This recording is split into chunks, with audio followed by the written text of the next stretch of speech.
it's Chelsea Miller, and I have these awesome nozzles for the pressure washer, so I'm going to demonstrate each one. The red.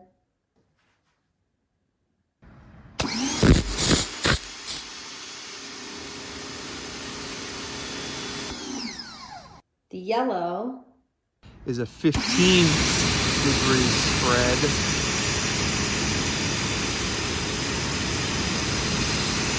Review of the 5. This is a 25-degree spread.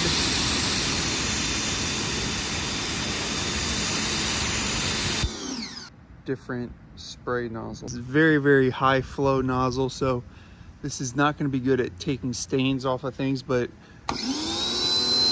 good for covering large areas and dispersing a lot of water, but not very high pressure.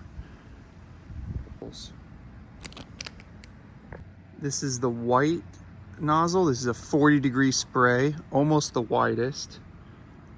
If